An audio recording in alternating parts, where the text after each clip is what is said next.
Hi, everyone. Thank you so much for having us and for joining us. We're really excited to bring you some information about telecounseling and how to provide services for survivors during this time. I just want to say that we are doing our best to provide you with information from our experience. And so I'm going to talk about this in a second, but we did a pilot project a couple years ago. And so for me, this is some of the research and the findings that we had from that project. And then you'll get to hear from Erika, who actually gets to use telecounseling with clients. So hopefully between the two of us, we'll be able to get you the information that you need to be successful.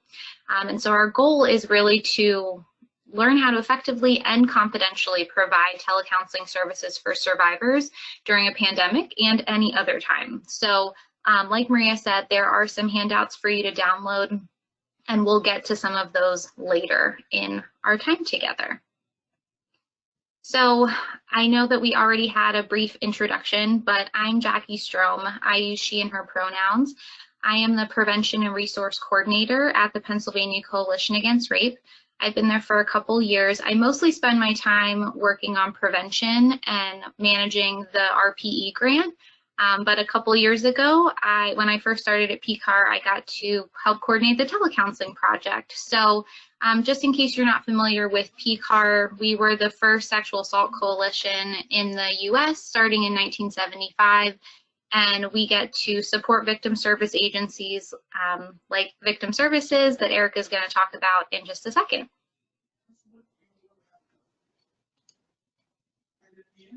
Well, good morning to you guys, I guess. Good afternoon to us.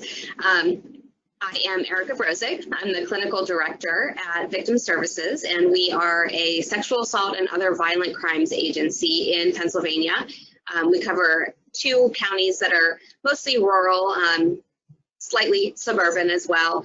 And I'm a licensed clinical social worker here, and my role now is to do a lot of program development, but I also supervise all of our therapists and oversee our entire direct services department.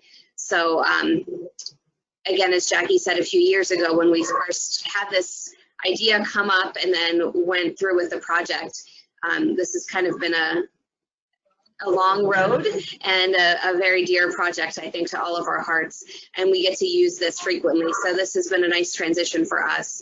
And this is something that we had been using and now are using every day. So I'm happy that we get to share this with all of you.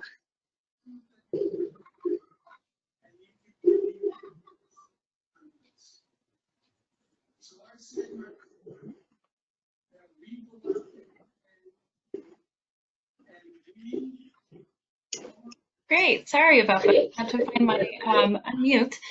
So we're going to do a couple of polls just to see who's on the webinar and just some other things that will be helpful for our presenters today.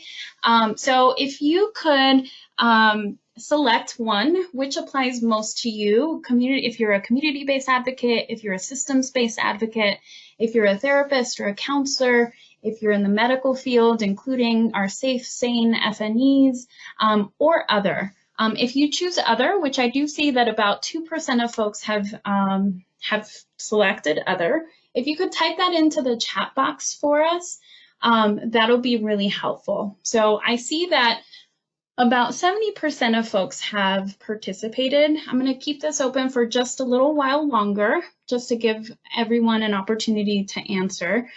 We're seeing the majority of folks right now as community-based advocates, so about 52%.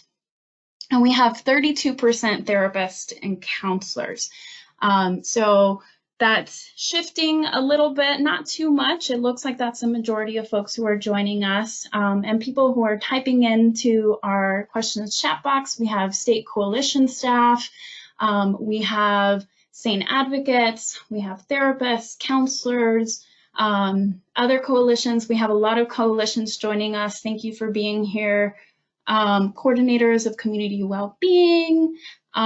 We have military folks on the line. We have shelter managers and sexual violence program managers, university prevention offices. We have managers again, we have administrators, and a lot of military folks typing in. So I'm going to go ahead and close this poll. We have the majority of folks who have participated, and I'm going to go ahead and share that with you all just so that you can see who's joining us. So that number didn't shift that much or at all. We have 53% community-based advocates. We have 9% systems-based advocates, 31% therapists, counselors, 1% medical, and 7% other. And those are some of the ones that I was reading off as they were coming in. So I'm going to go ahead and hide that poll and open another one. We did open this for nationwide, so we want to know where you're joining us from. Are you joining us from Colorado? Are you joining us from Pennsylvania, since we have our presenters from Pennsylvania?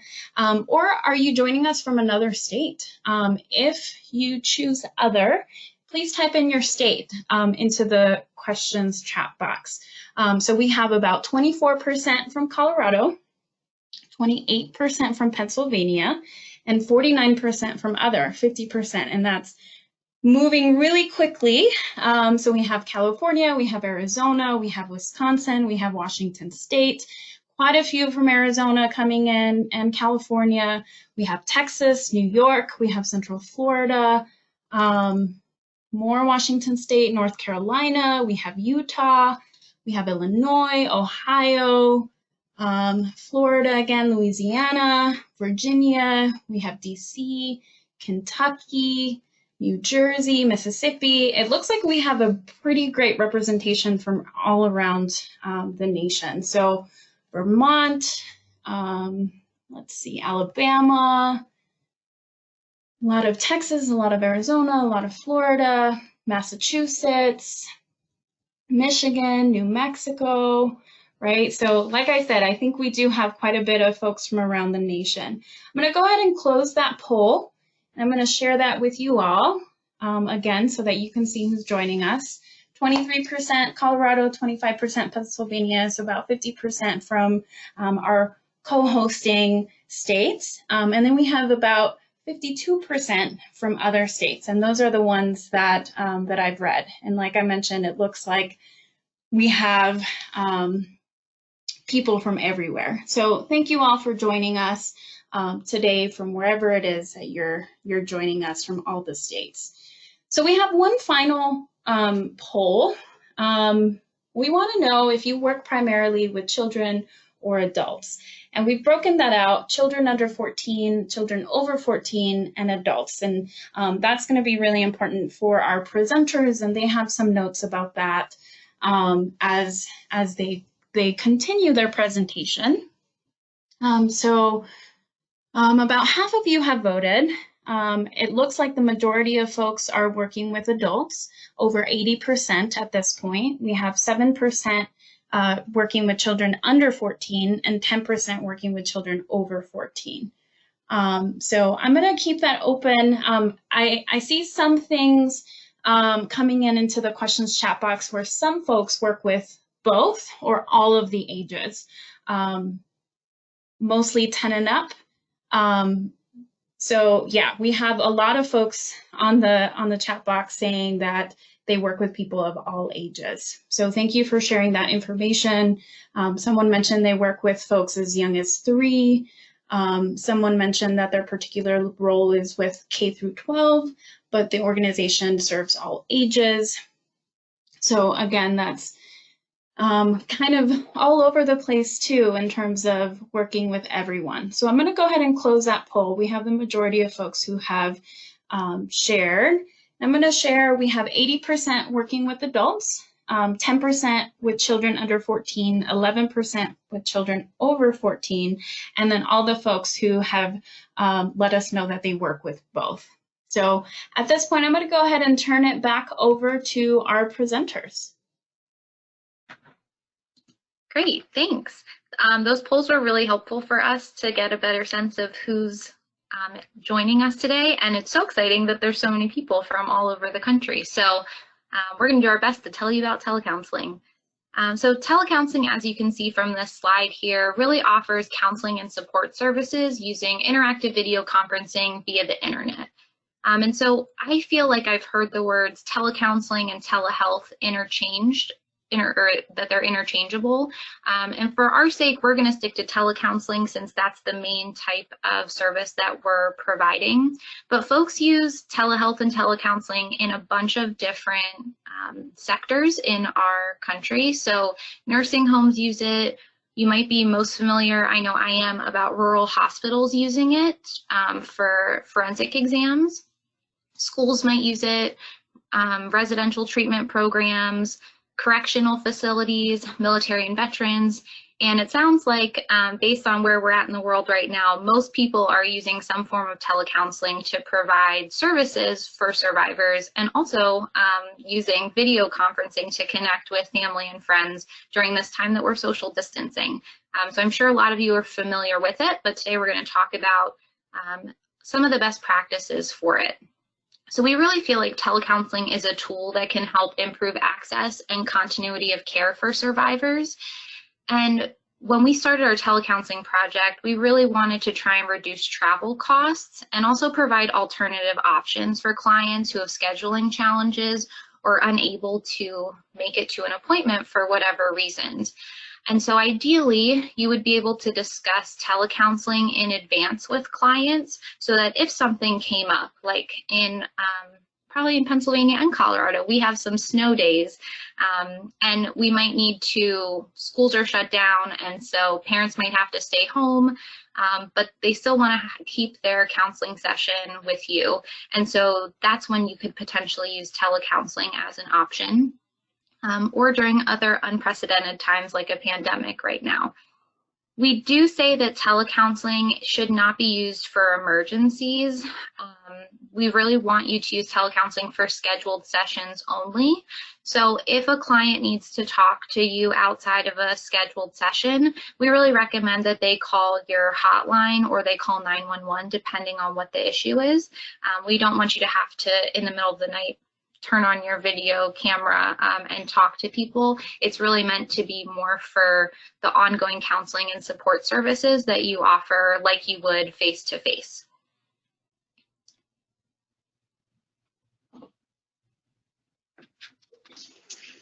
So in 2017, we as an agency at Victim Services were trying to find some creative solutions to one of the issues that was really plaguing us, and that was being a rural agency and having 2 rural counties that we served. We weren't able to reach everybody as much as we wanted to. We had some schools that were really far out to the ends in both of our counties, and we were trying to come up with a way that we could still provide services to those students without exhausting our staff's resources and without exhausting our financial resources. At this point, we were only able to maybe travel out there once a month, if that. And in one county, it would take us maybe 2 hours to drive to the end point from where our office was. So the idea of telecounseling came up. And again, like Jackie said, the goal really was to improve access and continuity. And then also really to improve that cost savings and the savings on travel as well.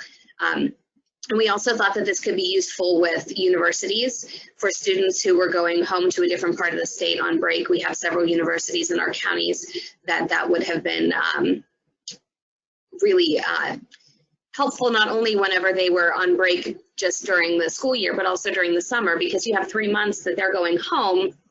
And when they worked with a counselor or a therapist for 9 months, that's an incredibly long time to just go without any services.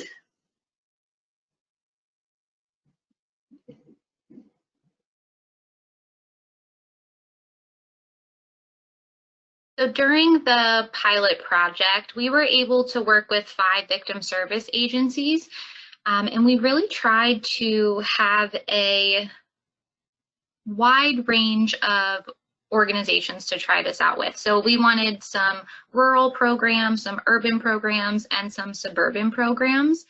And we did work with centers who also provide services to victims of domestic violence, and other crimes. But for the focus of our pilot project, we really only used telecounseling with survivors of sexual assault.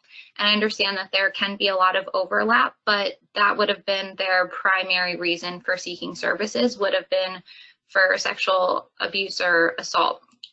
We had some concerns about using this with DV clients just to make sure about safety concerns, and we'll kind of get into safety planning later in this webinar, but we wanted to see how this would work in different parts of the state.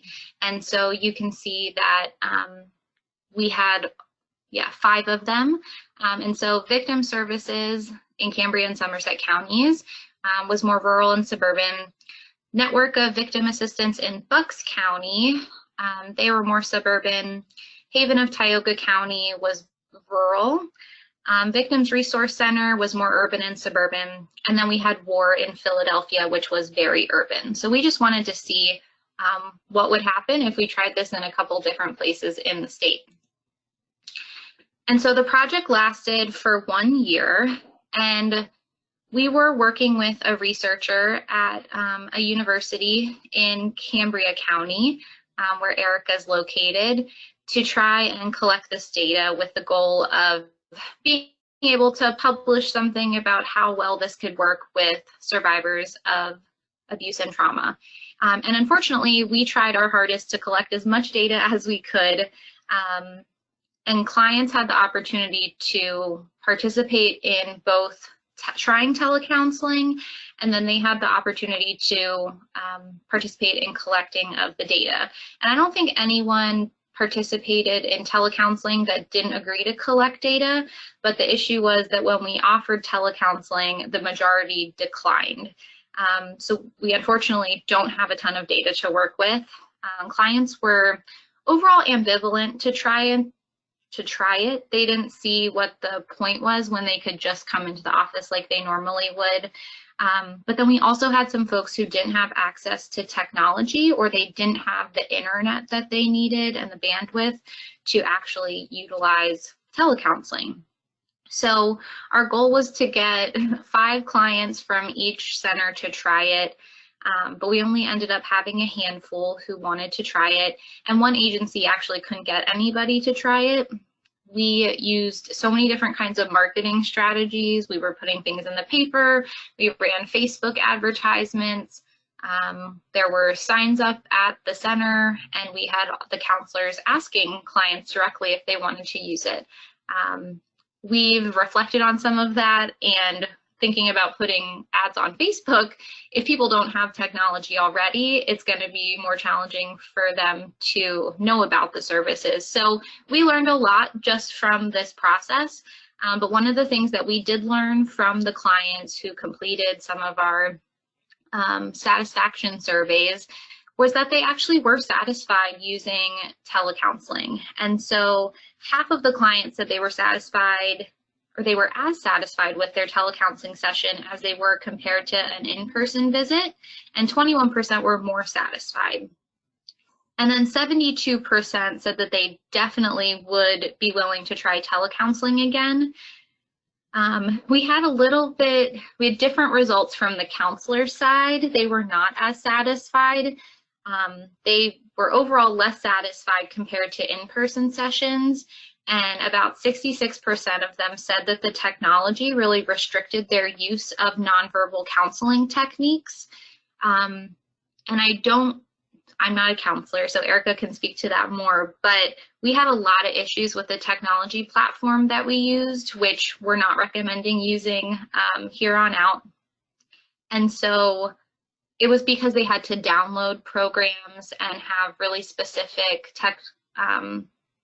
technology requirements for their devices, and not everyone had that. So we now have learned that there are some better programs that we can use moving forward that hopefully won't restrict the nonverbal counseling techniques as much. But to just speak on that for a second, that's one of the reasons that we really recommend using video when you're doing telecounseling, if at all possible, because it will feel it'll feel more real, like you're in person, than you would be just on the phone. So that's some of the data that we found from this pilot project. And we're going to pause to see if there are any questions that we can answer. Yeah, so a few questions have come in. The first one is, what about service delivery to survivors at hospitals we don't have access to in sane cases due to the pandemic? Erika, do you have thoughts on that one? Sure. I think that that's something that has been tossed around. I know that there was some folks who reached out and Babs was talking with them about potentially doing that. We have not set that up here, but I think that is a possibility. The same platform that we're using that we're going to show you later is the reason I like it so much is that it can be used on demand.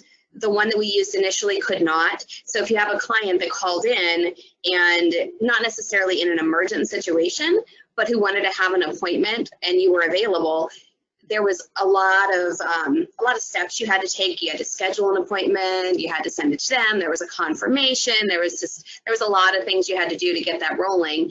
This is a link, and they click on a link and you're there. So, and the link doesn't change. It is the same link, it's the same waiting room every time.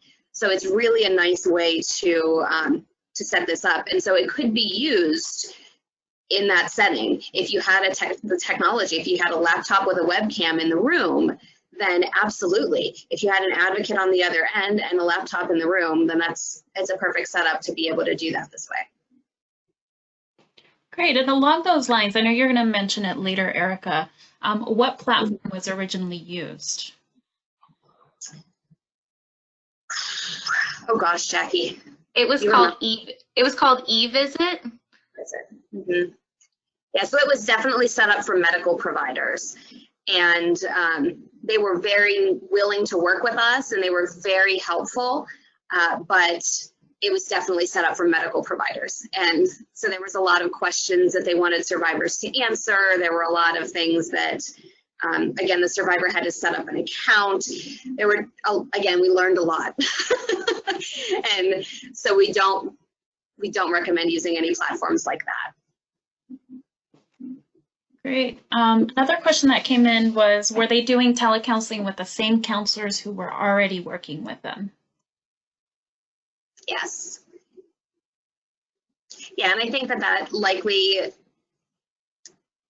had an impact. What we talk about with nonverbals, and I'm sure those of you who are listening probably already know this, but when you're face to face with a client, I have clients that I know when their ears turn red that they're getting upset even if their face isn't showing it, right? I have clients I know that when they start to play with their hands that their anxiety is building. You can't see my hands right now. So there are a lot of things that you don't necessarily pick up on that you would in person. And those are the things that as counselors and therapists, it's hard to adjust to. So in times like this, we don't have a choice, but I think there are ways with telecounseling that you become more comfortable with that. So even though it was the same person, there was a level of comfort, I think that played in a good way and in a bad way, right? Because you already knew the client, but at the same time, the client was already comfortable coming into the office with you. The way that this has played out in our center since then is that we do still offer it. And we have clients who, they don't want to drive in every session. So I have a client right now that comes in every 2 weeks, and then on the opposite 2 weeks, I see him telehealth. And that's just been the way that we've done it for a while. We have people who, when they're sick, they would rather just do a telehealth appointment instead of coming in. And that's okay. So it's not that we use it every day, but we have it available for people, and we do utilize it still. And now we utilize it all the time. Great. And then did you see that age was a factor? Did you have any minor participants, and did that change the satisfaction levels if there were minor participants? We're going to talk about that later. We actually didn't work with any clients who were under age 14. And we'll talk about that why, and then also, I'll just say it now, but PCAR is working on developing a resource about using telecounseling with kiddos, because we know that that is the reality of what's happening right now. So we want to put together something that can provide you with best practices around how to do that. Great. And then I know I'm seeing some questions here that are going to be answered later, so I'm going to save those. If they don't get answered, please type those in again and say, hey, my question wasn't answered. Can you ask? People are asking what platform you are using. They're asking about some of the considerations for choosing, and I know that you're going to go into that a little bit more. So I think at this point, if you wanted to keep going, and then again, if your question isn't answered moving forward, send us another message and we'll make sure to ask those questions. Great. So we're actually going to talk about how to choose a platform right now. I found a lot of really good guidance from the National Network to End Domestic Violence. They have a safety net project on technology. And in the PDF version of these slides, you can click that link and it'll take you right to their vendor checklist. And so I'm not going to go over every single thing that was in their checklist, but I wanted to highlight a couple things that we think are really important. So when you're choosing a platform, we want to make sure that none of the client's identifying data is recorded and that the vendor can't access that information. We're going to talk about confidentiality in just a second and why that's so important. We also want to make sure that the survivor doesn't have to download any software to use this and that they don't have to create an account. And that's so that we are just making it as easy as possible for the survivor to access the services that they need, and we're not storing their personal information on the platform. And so the option that we've been using in Pennsylvania and that Erika is going to do a demo on later is Doxy.me. They have been, I think, really helpful and all over the state of Pennsylvania. That's what we've been recommending for folks to try. The NNEDV vendor checklist, all of that, they recommend Groovio and SIF. I'm not sure if I'm saying those right, but those are two other recommended platforms that has met the NNEDV vendor checklist requirements. And so those are other options that you can look at if Doxy.me doesn't feel like a good fit for you. I will say that we don't recommend using Skype, FaceTime, or Zoom right now, or anything else that you just that you don't have some control over to make sure that the data is private. We're just a little worried about Skype, FaceTime, and Zoom right now, and so it is possible that in the future those platforms will become more secure, but for right now we are not recommending using them. So I wanted to spend a few minutes talking about confidentiality. So when you go on some of these platforms, they will talk about how they are HIPAA compliant, and that's great, but we have to pay attention to more than just HIPAA. We likely aren't actually even required to follow HIPAA. That's more for medical providers. But we do say if you're using a platform and it's HIPAA compliant, that's great because that means that it is more secure than some of the other ones. They've actually thought this through. And so we actually need to be looking at what the Violence Against Women Act, the Family Violence Prevention and Services Act, and the Victims of Crime Act require us to do around confidentiality. So with those, if us as grantees are putting personally identifying victim information into databases and that information is readable by people outside of your agency, so like these technology companies, we are potentially risking the safety of survivors and our program funding. So we just have to be really careful about what information we put into these systems. And so again, they have on NNEDV's Tech Safety Toolkit, they have one all about confidentiality if you're interested in learning more about what that should and can look like. And so thinking mostly about VAWA right now, since I imagine all of us on this call have to follow those regulations, we are required to make reasonable efforts to prevent the inadvertent disclosure of identifying and individual information. And they say that this is especially true when using third-party databases or using outside companies. So we need to make our best effort to make sure that this information doesn't get into the hands of people who shouldn't have it. And they actually say that we cannot disclose, reveal, or release any personally identifying information, regardless of whether the information has been encoded, encrypted, hashed, or otherwise protected. So that might sound a little scary. We feel very confident using Doxy.me, and also I would feel very comfortable using what the other two platforms that NNEDV looked at, because we've taken all of these things into consideration to make sure that the client's information is not accessible by the technology companies, and that they wouldn't be able to access it. So if you're worried, I would look at those platforms first because we feel pretty confident about them. The other quick thing about confidentiality is that we are not able to disclose personally identifying information without written consent of the person's information, or of the persons whose information is sought. So we just have this note there about the consent to release personal information cannot be a condition for services. So if a client says, I'm not comfortable using that platform, that doesn't mean that you don't provide services. You have to provide services, you just might have to find a different way to do it. So like we said with Doxy.me, no patient data is stored, and the client's the one just like putting their, or they're just clicking a link, I guess, right?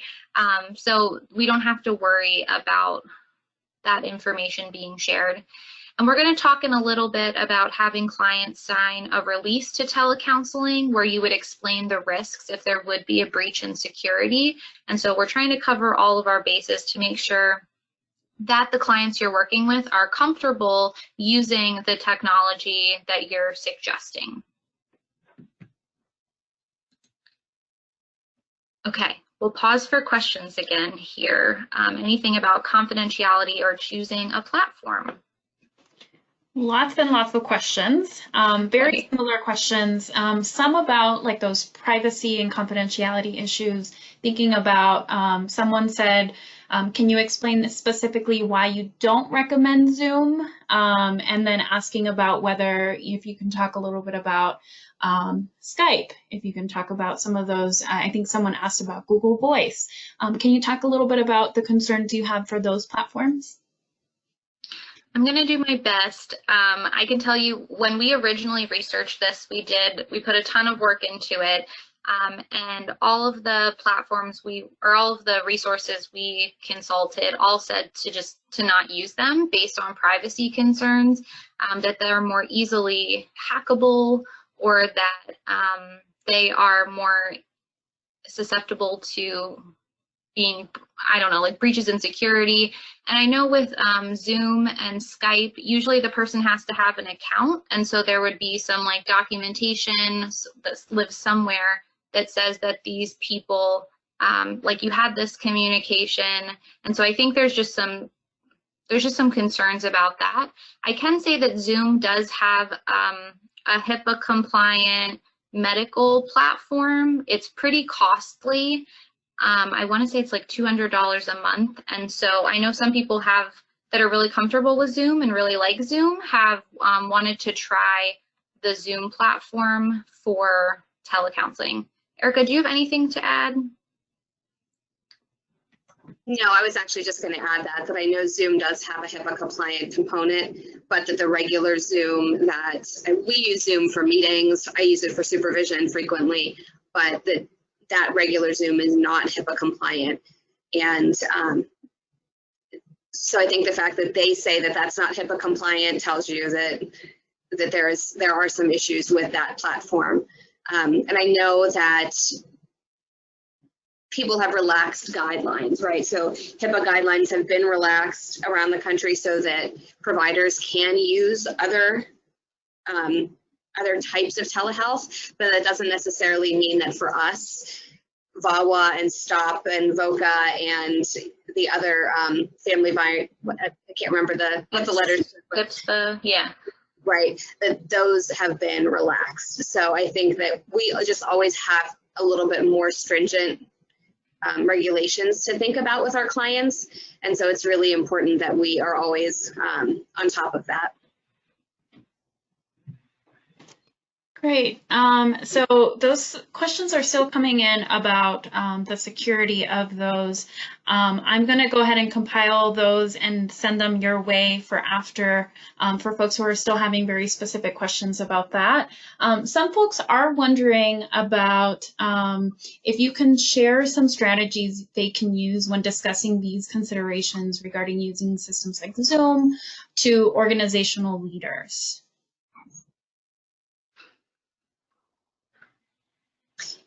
In terms of wanting to, I assume what they mean is wanting to purchase the more HIPAA compliant software, or just having to explain. Yeah, I think just on the opposite side, if say organizational leaders are saying use Zoom, not the HIPAA compliant one, how to have those conversations with them about why that might not be a good idea. Right. Well, I think the one thing that we can say is that DAAETS is free. So it's actually a really great platform, and it doesn't cost anything. So for our centers who are typically not rolling in the dollars and able to spend $200 a month on a HIPAA compliant platform through Zoom, DAAETS is just, it's really been a great resource for us. And I have to give Jackie credit for finding that, because I don't know if it was her or someone else at PCAR that actually located that resource for us, and it's been an amazing resource. I would just refer back to the slides that Jackie has provided and the information in there. I mean, I think when you focus on the fact that funding could be pulled if we're using a resource and a platform that is not compliant with what our regulations are, hopefully that would help administrators understand that, you know, this is incredibly important. Our clients' data needs to be protected. And I think especially in cases of DV, it's for safety reasons. This isn't, you know, something to take lightly. These are incredibly important factors. Yeah, I would say NNEDV's safety toolkit, they have so many valuable resources. That's where I got a lot of the information for this call, and when we were prepping for our pilot project a couple years ago. So I would say they outline everything that you need to be able to say why you should be using certain platforms the way that you do. And they even on that vendor checklist can tell you what's acceptable and what's not acceptable. And so if you can't check that off, or you don't have the answer to those questions, that would be a really good indication that you shouldn't be using that platform. Great. And kind of along with that, folks have been wondering how you explain and reassure clients about the confidentiality, particularly of DAAETS or whatever system folks are going to be using. So we do have later, actually in the documents that you can download, the handouts, we actually provided you a whole list of talking points that goes through all of this. So there's some ideas in there to get you started. But Erika, I don't know if you have specific ways you talk about it with clients. I think that when we talk with our clients in general about confidentiality, we tend to really emphasize that our standards are very high. And when we talk about how we chose the platform, and we tell them, you know, because clients will frequently say to us, like, well, can't we just FaceTime? Or can't we use Skype? And we say, I'm sorry, but you know, we're not able to use that. We want your data to be as secure as possible. But you'll see in the informed consent that we do talk about the fact that we, regardless of any of that, we're trying as hard as we can to safeguard the data, but anything online is still slightly unpredictable. And we'll go through all that a little later. But I think that you just emphasize, just like you always would, right? Our priority is your confidentiality and your safety, and we want to make sure that we're doing the right thing by you. We have never had a client question it, other than, again, not wanting to make it easier. They wish they could use FaceTime. And I think that it's an important thing that we stick to no matter where we are. It's the same reason why we can't meet them at Arby's or meet them at Eaton Park or, you know, another restaurant. We need to make sure that we're keeping you safe. Great. I think I'm going to leave just a couple more questions and then we can move on. We'll start grouping them again. And in any questions not answered, we will compile those. This question is, how are you providing service if they are not willing to sign the release or disclosure statement?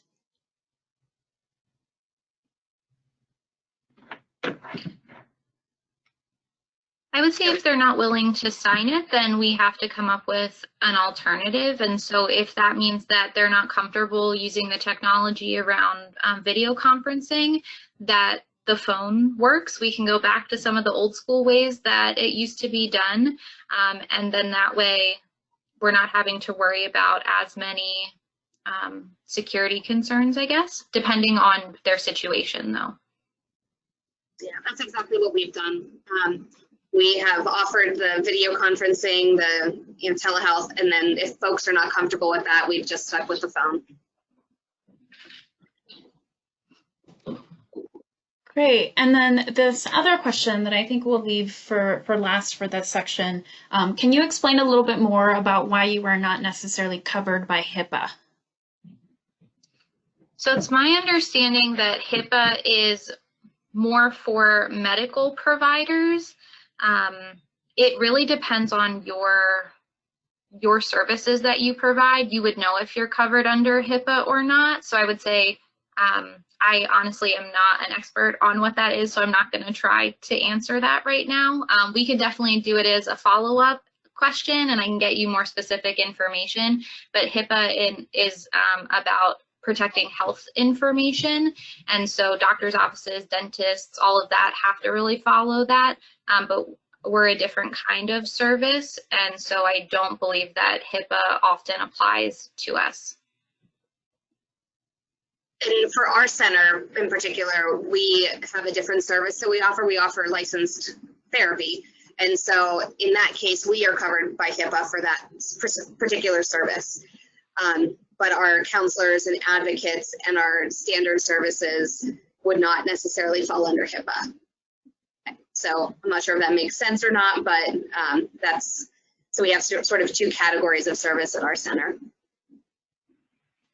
Great, and I lied. There's one more question that I think would be important to address here that just came in.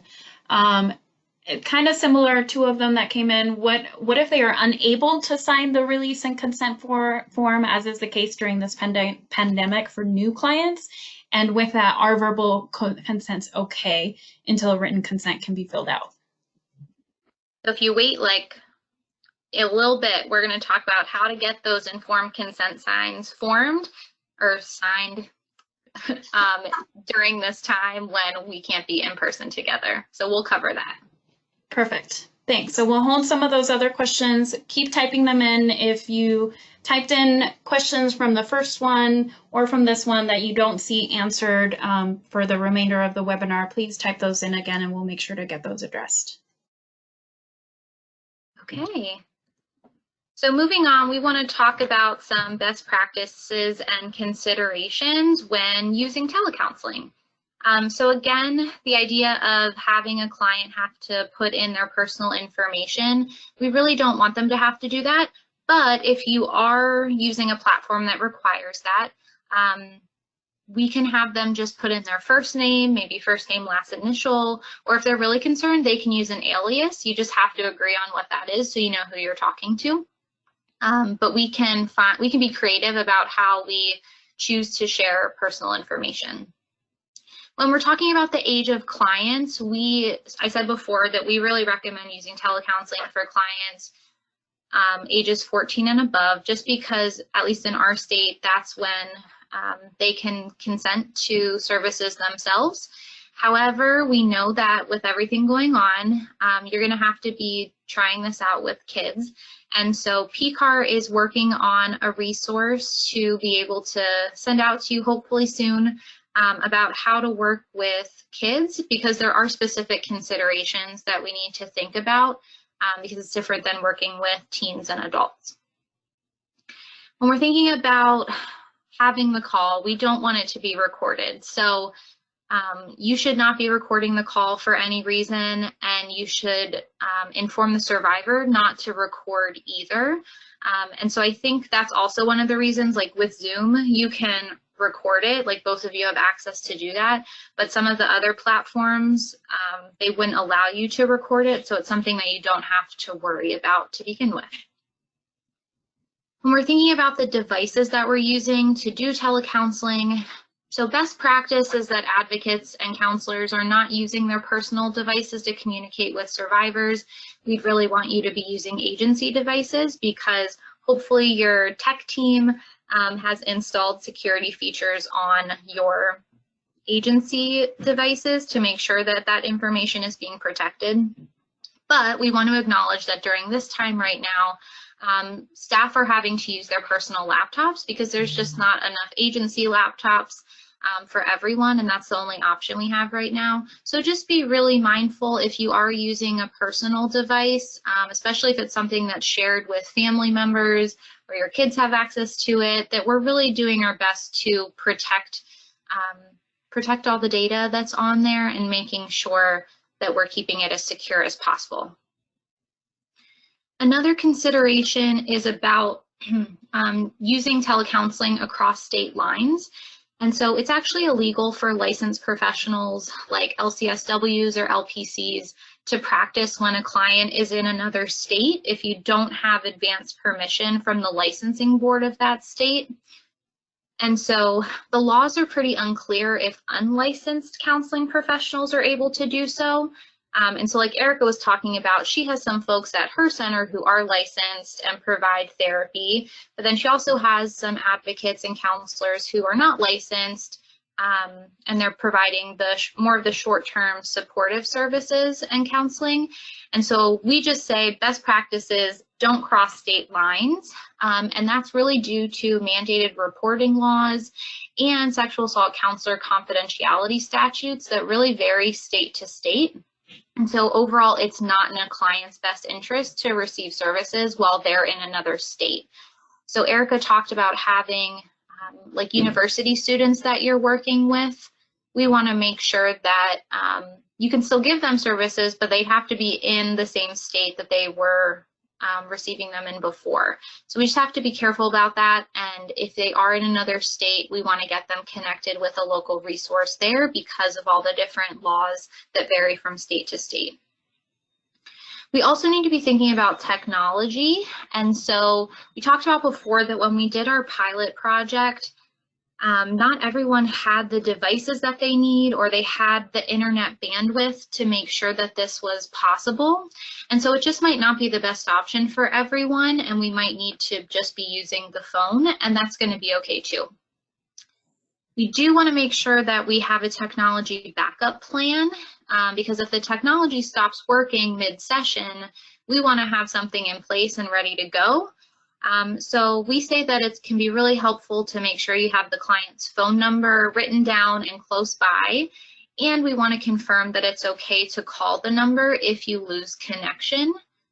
We know that you can always reschedule these sessions if it's really not working, but if you have a backup plan in advance, there's going to be less disruption. So making sure you have that phone number nearby and that it's okay to call is going to be a good way to keep going. If the video stops working, at least you can continue talking. I also wanted to just briefly mention language access because I know that this is an important thing to be thinking about for your in-person sessions as well. In Pennsylvania, we use a company called Globo to do phone interpretation, and shout out to Dee from PCAR. She was able to talk to them, and they really recommend that while using video counseling, if the platform has a mute option, that you can mute the video and still use the phone for interpretation. So I tried to find a photo of what this might look like, and so you can see this person is still talking on the phone, but ideally they'd also have their webcam on. I did hear from some of the research that Dee did, that Doxy.me, you can use the interpreter right in the platform, that it makes it really easy to add them, and that you can have their waiting room show up in another language for that client. And so I think it's very friendly to different languages and needs of your clients. For American Sign Language, you would want to use video. That makes sense. But if you have any questions about language access, the interpretation company that you utilize should be able to help you navigate this. And if not, we can do some research for you to figure out best practices.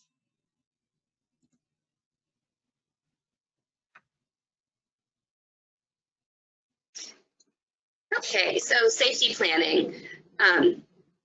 This is definitely something you want to talk with your clients about before you start your telecounseling with them.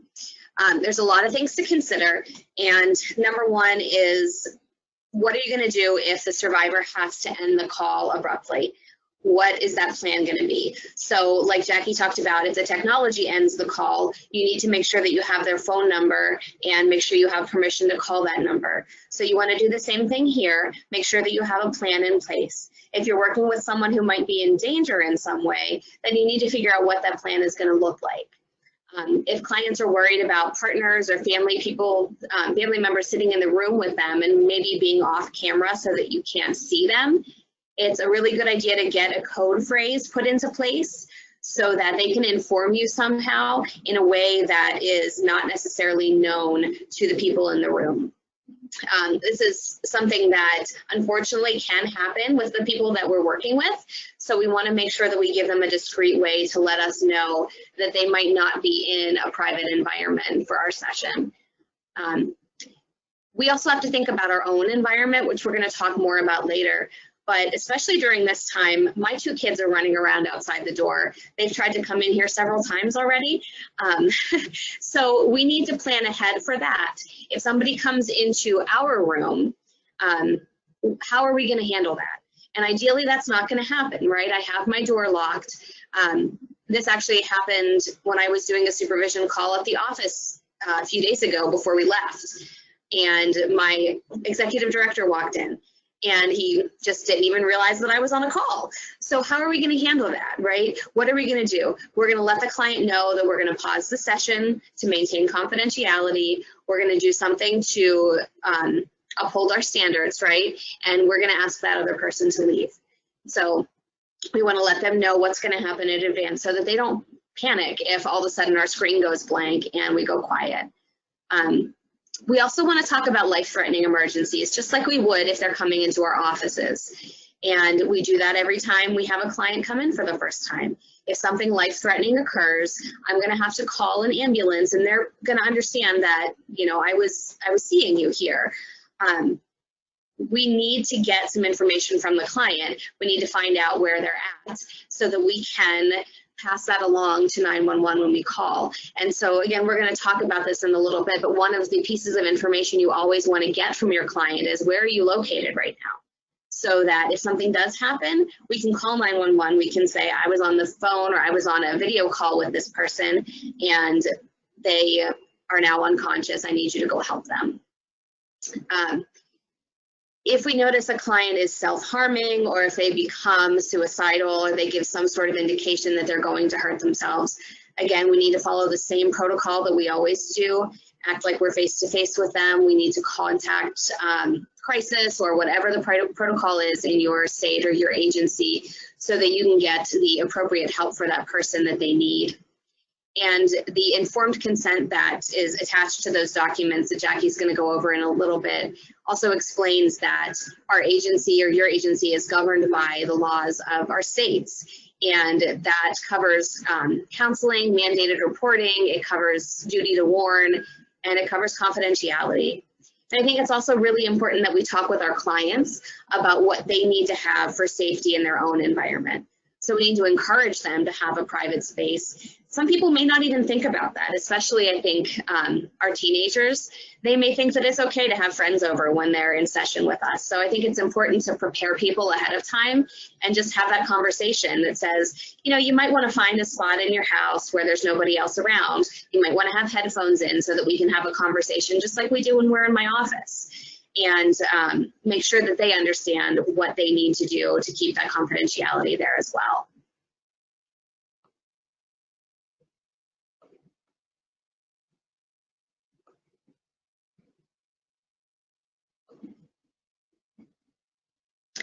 Thanks, Jackie. So best practice, again, when you get on the call, each session you want to ask the client where they're at. And you may know, right? You may be familiar with the environment enough to know that they're at home, they're in the same spot that you're always talking to them, but just confirm with them. I just want to make sure you're at home again. Make sure that you know their address and that you're able to provide that if you would need to call 911 or to call somebody in to help them. You should also ask if anyone's nearby and if anyone's able to hear the conversation. I'm going to recommend this over and over, not only for the client, but for you. If you have headphones that you can use for them and that they can use and you can use, that really is probably best practice at this point, only because we have no idea who else is in the environment. And I think that, again, right now we don't have this luxury, but as counselors, advocates, therapists, as SANEs, as anybody else who's a professional in this field, we have to use our best judgment sometimes. And there are clients that this just may not be appropriate for. And we have to use our gut and our instincts and know that this just might not be the right option for some people. So if we make that decision, or if we have that conversation with a survivor, know that that's okay, right? Again, I know that at this point we don't have that option and we're just having to go with it. But when we get back to some kind of normal eventually, then people may want to continue doing this, and we need to have those conversations with those clients that we feel it really is best to have you come into the office. I really would like to have some conversation with you face to face.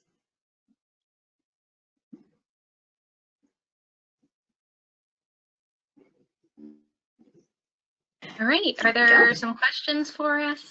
Yes, so many. So please bear with us if your question isn't answered. We're going to keep track of those questions that we don't get a chance to answer and send them over to our presenters and send them back out to folks. One question that has been coming up over and over and over again is, can you share a little bit about whether DoxyMe has opportunity or other platforms or platforms you recommend for doing group type of sessions? So is there one that is best? How do you recommend that folks do that?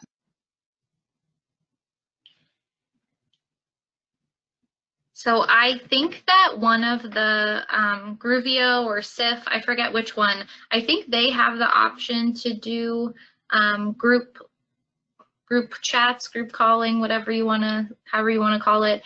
Erika, do you know, does DoxyMe have that option? You know, I've seen in there lately that they have a group call area that you can click, but I have not tried it, so I'm not certain how that would work. That's something that I can try and report back to everyone on, if you'd like me to do that. It's something that I'm interested in finding out too, because we have some groups that we would like to try to continue over this however long time period. Great, thank you. Another question that has been coming up again and again has been, you had mentioned something about not providing services across state lines. People are asking, what if folks reside in the state and are going to continue to reside in that state, but because of the situation, the pandemic, folks are going to a different state to be with family or with someone else? Can they still provide that service to that person when they're in a different state, but are continuing to reside where the services are being held? I think we would say best practice is they shouldn't, because of the laws in that state if they're not familiar with them. I feel like everything is kind of up in the air right now, and people are just really doing their best to provide services for the people that need them. And so I would say definitely if you're licensed, you can't unless you have that prior approval from your licensing board in that state. But like I said, there aren't laws that talk about what unlicensed counselors can and can't do. So I think our stance is we would recommend that you don't, because of the different laws in those states, and that it's not in the survivor's best interest. But also right now, lots of things are being figured out, and so we would just say use your best judgment to figure out if that of how you should continue. And I think just to recognize there are a lot of things moving and changing even with the licensure laws right now. There's a lot of movement to allow cross licensure across state lines and nationally, just so that people can support others in other states. So I agree with Jackie. I think use your best judgment. And your state coalitions may have a different opinion than what Jackie or I do.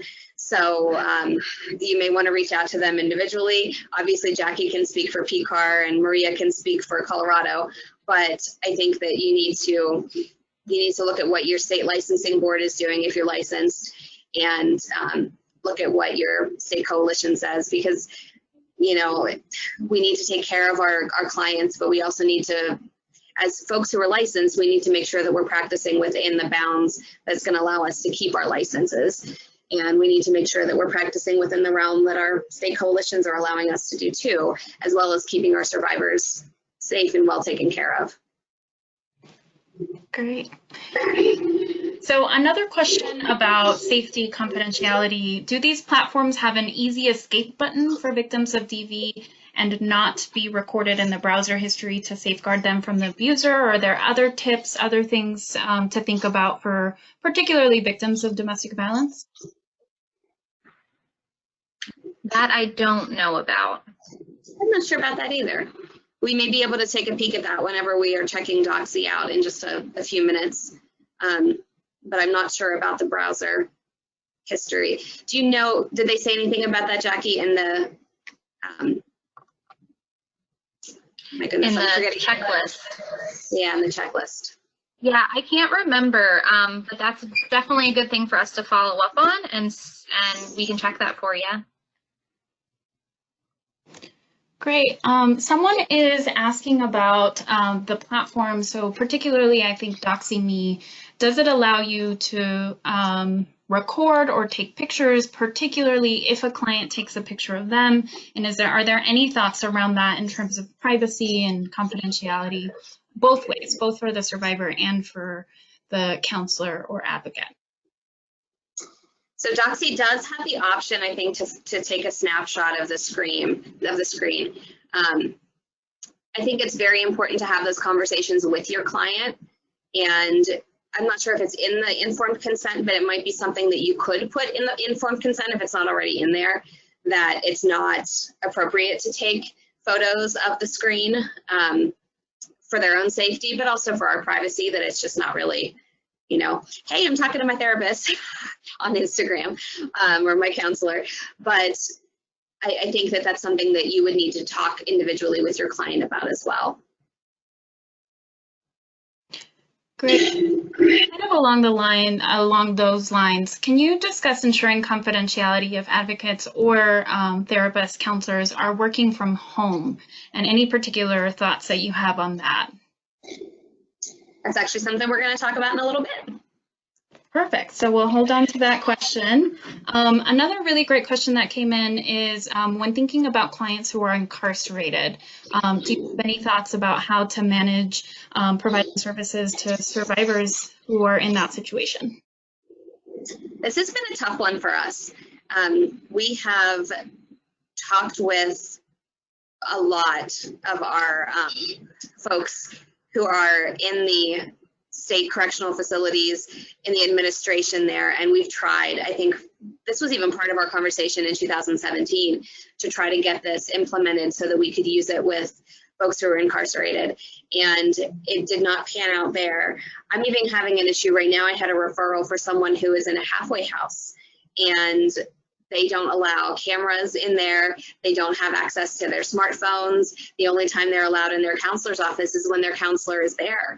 And so they're trying to get creative on how this person can do an intake with us without actually coming to our office. So there are a lot of challenges. And I'm not sure, Jackie, can you speak at all to what we had as far as pushback from the prison system? I can't remember exactly why it didn't pan out. I think it had to do with, in the correctional facilities, they have to approve certain platforms or approve the technology that people are allowed to utilize. And so I'd say it's definitely worth a conversation, though, with your local county or state correctional facilities to figure out if they would be willing to try that. They might even already have, like, I was told that they likely have some kind of video conferencing platform that they use for people who are incarcerated to speak with their attorneys or other folks. And so they might have a system that they feel comfortable with you using. And so it might just need to be finding common ground on how to make that happen. Great, thank you. And I think with that, there's still some amazing questions coming in. I think we'll go ahead and keep going, and then we'll come back to some of those questions towards the end. All right, great. So we can go ahead and keep going then. Great. So I know there were a lot of questions about informed consent, so we're going to talk about that now. Best practice is really to get that signed release in person. We know that's not possible right now, so we're going to talk about some options. But just thinking about for the future, when we do go back to being able to interact more in person, you can discuss telecounseling up front with your clients and get them to sign those informed consents earlier on in the counseling relationship, so that if something would come up, like those weather emergencies or someone's sick or the babysitter can't make it, that you'll be able to continue having your session as scheduled. So in person is best, but we know that's not what's happening right now. So you can do electronic signatures. I know there's a couple different programs, DocuSign, Adobe Acrobat. I actually was able to this morning sign my name and hold it up to a webcam, and it was able to capture my signature to put right into the document. So there's lots of different options for electronic signatures. You just want to make sure that, again, we're being careful about privacy and security there. So check about what free versions offer versus what paid versions offer.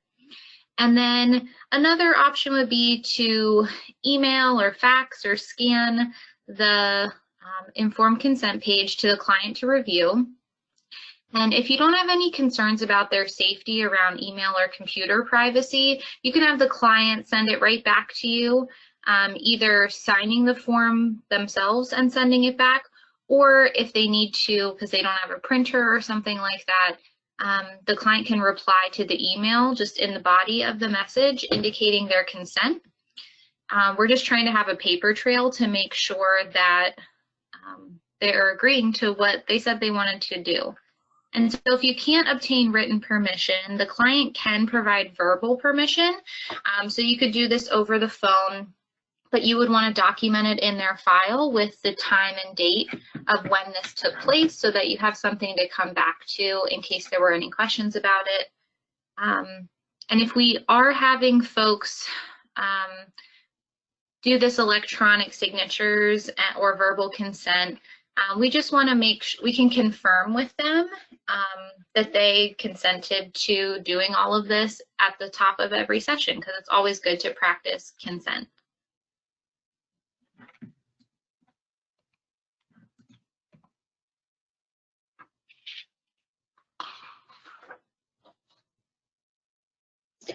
Okay, so we wanted to take some time here just to talk about preparing your own environment for having a telehealth session. And we all probably have put a lot of thought into what our office looks like at the actual physical office where we work.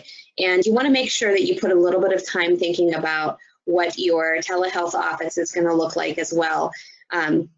Not that it needs to be perfect, and I know that right now we're all sort of thrown into this world, but there are some really important pieces that we want to keep in mind. So the first part is that we really need to have a private space. And again, I know that it's complicated at this point in time, but we need to find somewhere that is going to hold privacy for our clients. So find a private space in your home that has decent lighting, if that's where you're working from. You do need to have some level of decent lighting because the cameras within the programs that you're working in do require some level of lighting so that they can have a clear view of your face when you're providing the service. You want to be able to preferably have a door that you can lock. As I said earlier, my children have tried to get at the door several times already. So you want to make sure that you can ensure as much as possible that you're not going to be interrupted by somebody walking in or somebody, an animal sort of bursting in the door in the middle of your session. So if it's possible to find a space with a locked door, that's definitely preferable. If you have a sound machine that you're able to drown out any background noise, again, kids are great for this. Mine are running through the hallway, making all sorts of noise all day long. So I have a sound machine running to try to drown that out a little bit as well. Using headphones is a must, as I mentioned earlier. It helps not only to reduce the echo, but it also helps to maintain the client's privacy. So even with the sound machine running, if somebody is walking in the hallway, they may hear what your client is saying. And even though they don't know who that person is, it's really important to try to be able to give that client as much privacy as we can in this really complicated time. So if we put headphones on, that at least provides our client with the privacy that we're the only ones hearing their voice and what they're saying to us. And something that I think is really most important in telehealth, and especially when we're in our homes, is to check what's in the background of our shot.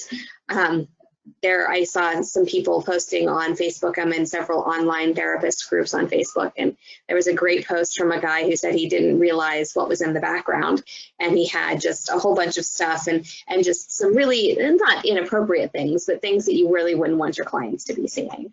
So as much as our homes are just comfortable and wonderful, you probably want to take a look at yourself on the program in the camera and just make sure that what is being seen in the camera is what you want your clients to see. So if you've got laundry piled up, or if you've got a whole bunch of toys in there, and I think we also need to be aware of our own privilege in this too, and make sure that we're not showing off anything extravagant or anything like that. We have to keep in mind that we want to make our clients comfortable. I had a supervision session with someone earlier this week, and she was just sitting on her bed for this. And I remember thinking, like, just the background of her bed looked almost like a hospital bed. And I thought, oh my goodness, that probably could invoke some anxiety in me if I was a client.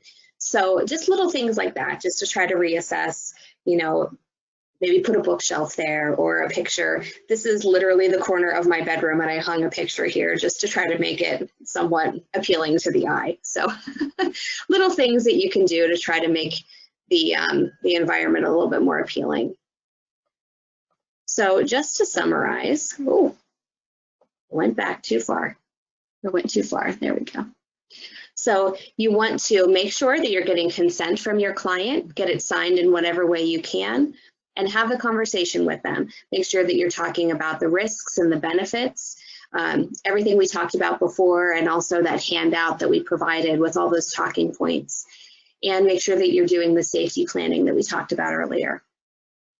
You want to explain the expectations of the client, that they have a private and comfortable space, that they have sufficient lighting, that they have a camera, that they're free from distractions during that time. As I mentioned, that's especially important when we have adolescents. That they share their location with you, talk to you about anybody else that might be around them, and that they're not recording the session or taking screenshots of it. And again, make sure you review the safety plan and create a backup plan for if the technology fails at any point in time. Make sure you prepare your environment, make sure that you have your headphones, your sound machine running, and that everything feels safe to you. Make the call, have the session, and then reflect. And I would encourage you to even do this with your clients, especially in this world that we're in right now. We are all diving into this and our clients are diving into this. I think it's safe to acknowledge that it's a little uncomfortable for many of us. So have the conversation with your client. What worked and what didn't? Is there something we can do differently next time that might help? Is there a way that we can adjust? How can I make this a little bit better for you? And try to work it out together. Our clients want the services, they need the services, and we want to be able to provide them. So the best way to be able to do that is to really try to work hand in hand to make the concessions necessary to make this time feasible for all of us. And if you heard that little noise there, that is my colleague signing into our doxy session, which is coming up very shortly.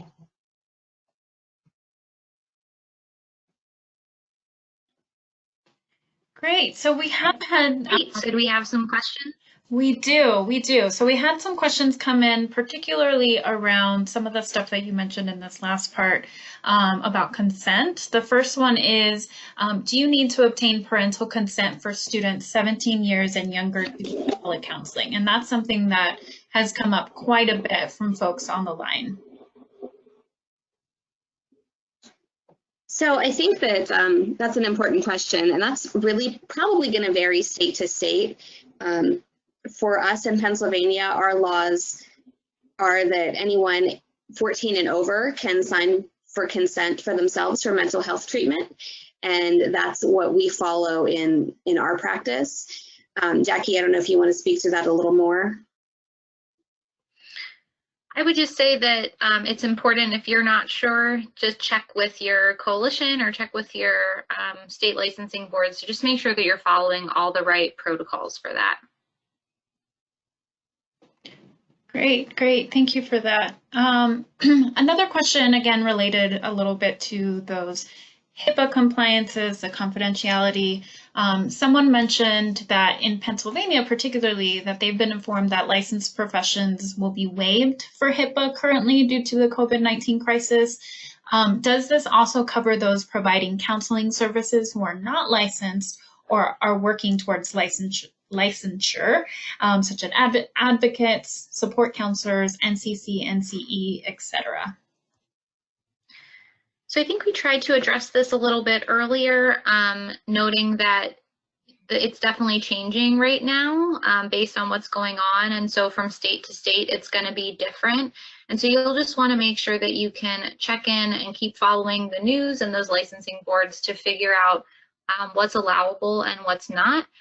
But we really want you to trust your gut and figure out what's going to be best for your client. And so even though we would say, at least for Pennsylvania, that we don't really encourage folks to be doing counseling across state lines in any capacity, that's something we can't stop you from doing. But if you're licensed, you need to be really careful. If you're not licensed, use your best judgment because of the differing laws. Great. And a lot of great questions are coming in, but I think we'll go ahead and move on, and we'll save some of those questions again for the end and also for that FAQ document that we'll be putting together. So at this point, I'm going to turn it over to Erika.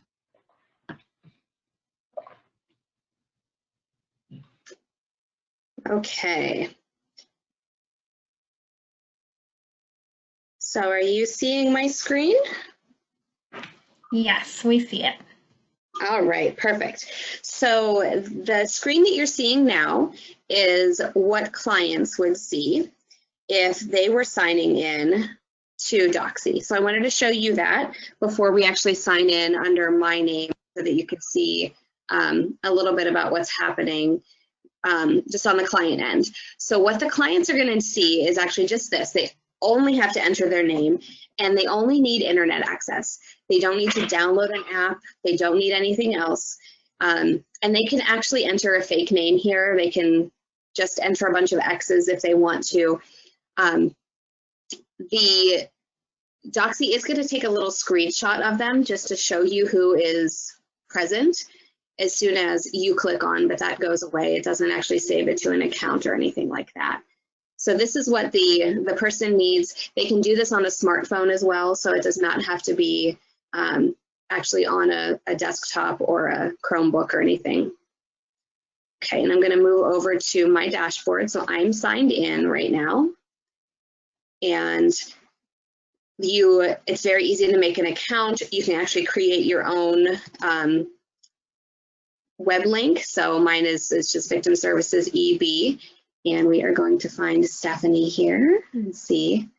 I cannot promise what this is going to translate like. I just wanted to be able to show you what the screen looks like when we're doing a call. I'm hoping that Stephanie will show up okay for you all, but we'll give it a go here.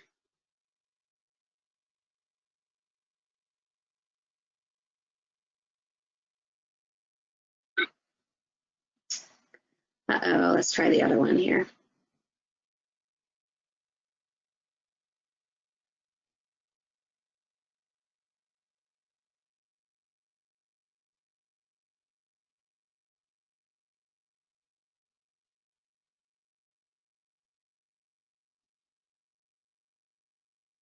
So the program's really easy to use. What you saw up in the corner is called your waiting room, and it just lists the clients that are there. And if another client comes in, they're literally put into your waiting room. You can see that they're there.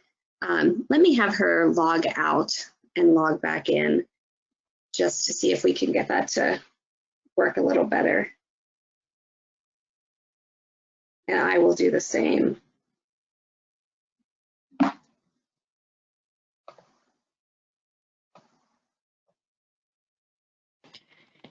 In the meantime, Erika and Jackie, there was a question that came in about a cancellation fee or trouble canceling with DoxyMe.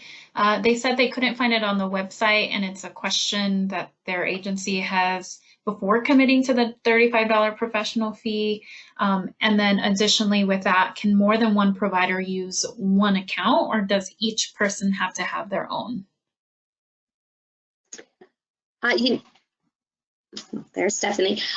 So I have the professional account, but I actually just upgraded to that because I know that a lot of folks are using the free account right now, and I was curious to know if there was what the difference was between the two of them. But we have only ever used the free account prior to this, and we all have our separate accounts with the free service. So no, I don't think more than one person can use the free account, at least not at one time. You could technically probably create one for the agency, but you couldn't have multiple clients seeing multiple counselors at the same time. You would just have to have one person using it at a time. And what was the first part of the question? About the cancellation for the professional one for the $35, if it's a simple cancellation or what that process looks like, if you're familiar with it. I am not familiar with it. I'm sorry, I can't answer that one.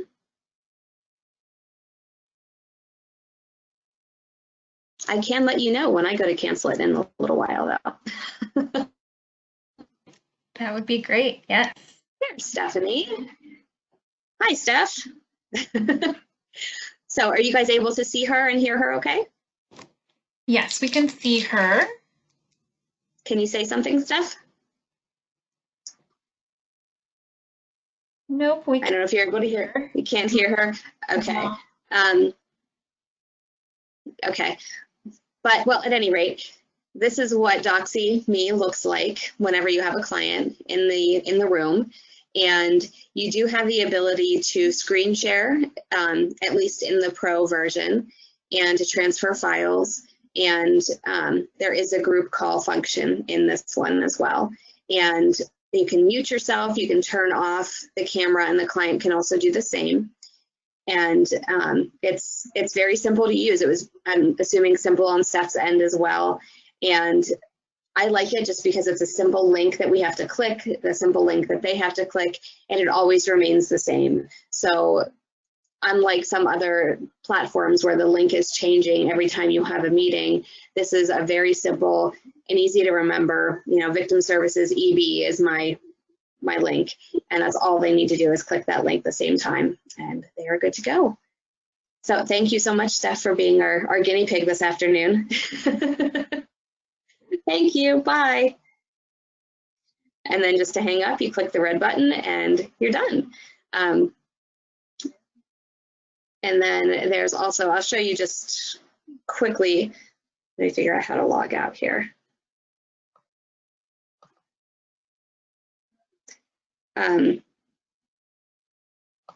The sign up is very easy. This is literally all you do to sign up for DoxyMe. So it is just not a difficult process at all. All right, that concludes our visual portion of the webinar. Great, so I'm handing it over to Jackie again. I know that the next slide is questions.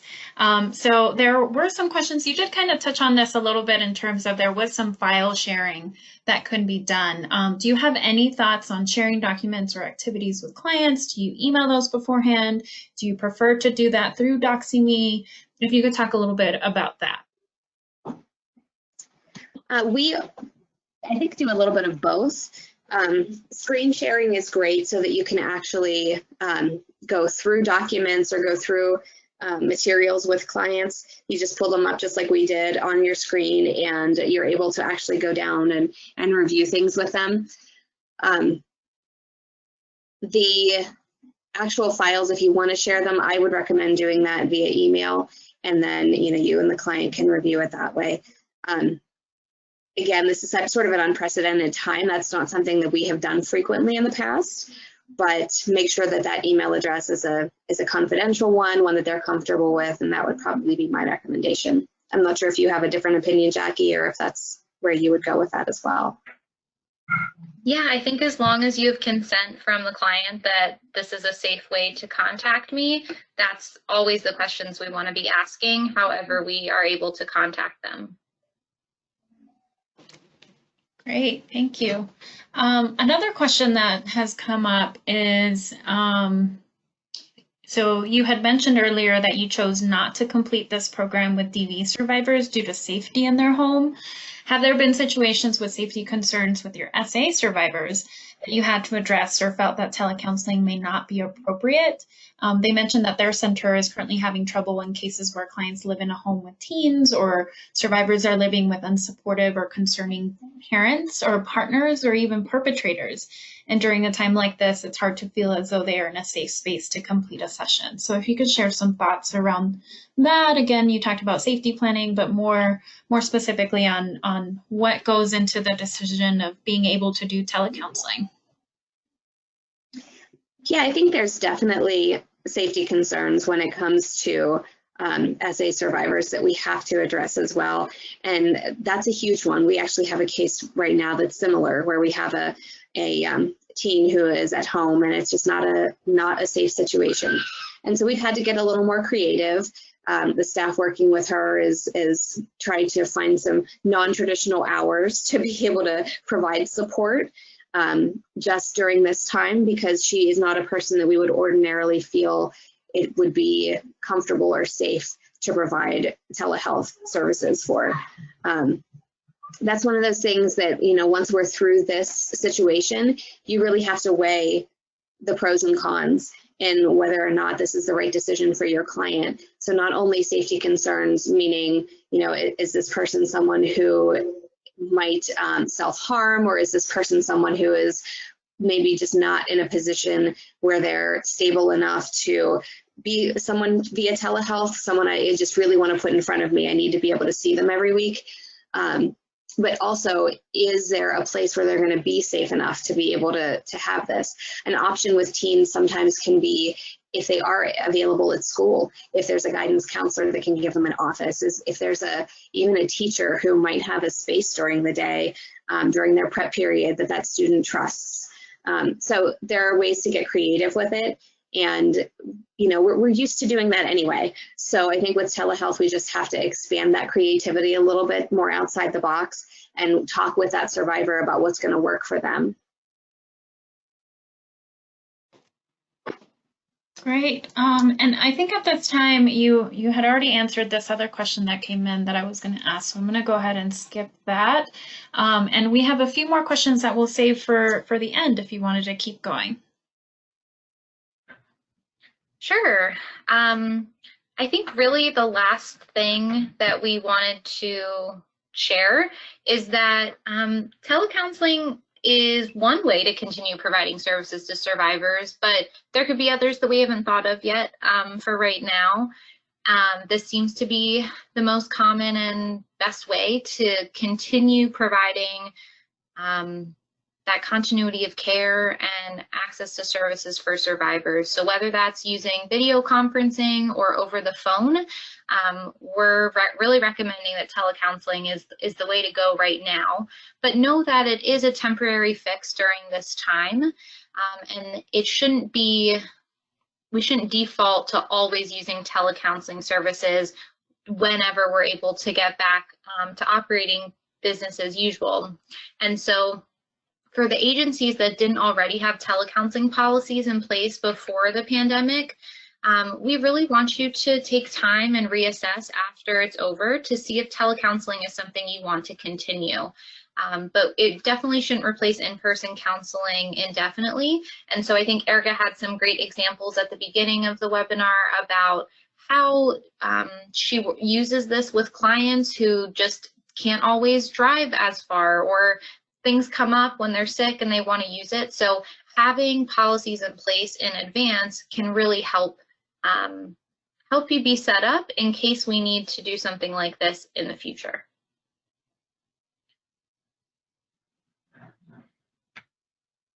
And then this is our contact information. So we'll see if there are some other questions that we can answer. And if not, we're going to be sending out that FAQ list, like Maria said.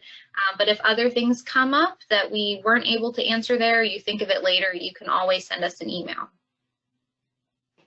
Great, yeah, and in the follow-up email, we will have those email addresses accessible.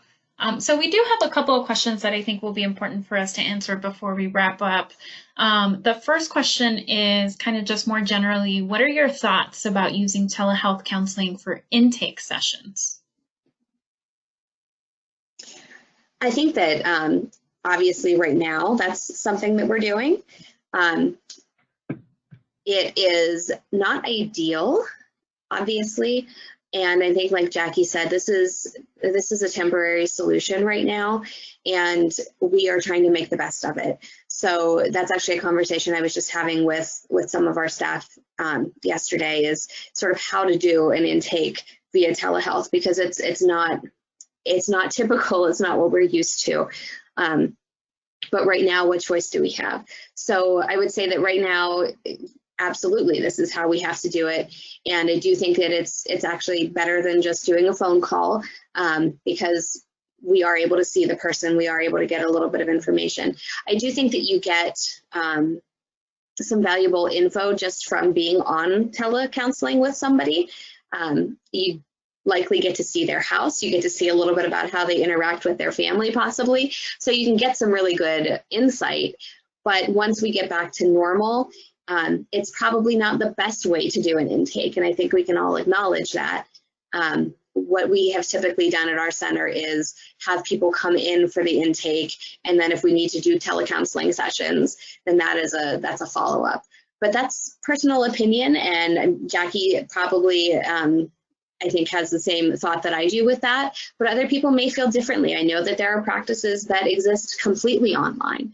So it might end up being personal preference to some degree, but I think at our center, we definitely prefer to have intakes in person and move forward from there. Great. Yeah, I would agree. Awesome. And then I think this will be our last question for now. If questions weren't answered, like Jackie mentioned, we will be compiling those and sending answers to those shortly. But the last question is, did you require any certification process for telecounseling, particularly when you did your group that you spoke to us at the beginning about? Yeah, so because that was a pilot project and this was so new for everyone, we wanted to provide them with some training up front around telecounseling. So I think we actually worked with, I'll have to find the name of the company. It might be called like Telemental Health Solutions. We contracted with someone to do a brief overview and training, kind of like this actually, to give folks a sense of what best practices could look like, and have examples from people who've actually done this to hear about what it's like. And so I know that there are lots of trainings available right now around telecounseling and telehealth. I forget what it's called, but it's through the organization PESI. They have a 2-day distance telecounseling webinar certification that comes with continuing ed credits. They were making it free with a code, TeleFree, the other day, so that might be something to look into. But I don't think that it's required to go through some kind of intensive training, as long as you feel comfortable with the counselors who are going to be utilizing this. That's going to be that would be my number one thing, is that there might be a few things that you have to work through, and that's why counselors have supervisors to help them talk through those things and work that out. But it's really meant to be the same way as you provide counseling that you do in person. We're just using a different way of interacting. Great, perfect. And then that link is available on at least CCASA's website. We added that information when Jackie sent it to us, so that's on our resources page. It'll be in the follow-up email that we send.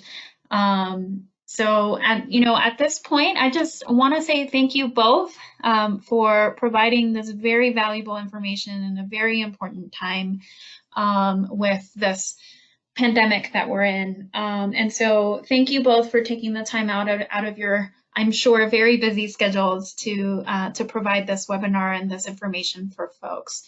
Is there any final thoughts that you'd like to leave folks with before we wrap up? I just want to say thanks for having us.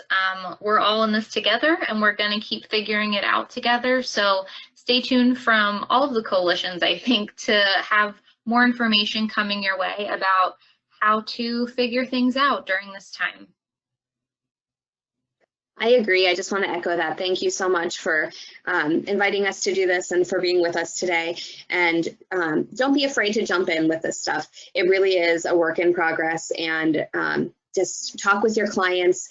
Be comfortable with being uncomfortable at first when you're using these technologies, and be open to making some changes. We all are in this unprecedented time, and like Jackie said, we will absolutely get through it together. Wonderful. Thank you both again. Thank you folks who joined us. If you're joining us on the recording, feel free to reach out to me, maria@ccasa.org, for information about how to access the handouts. Any questions that were not answered, they will be given to the presenters, and then we'll follow up with that FAQs document that we've been mentioning. So look out for that email, look out for those documents available online. Please fill out a survey if you receive that, if you joined us live. Thank you all for attending this webinar, and one last time, thank you, Erika and Jackie, for sharing this valuable information with us. Thank you. Thank you.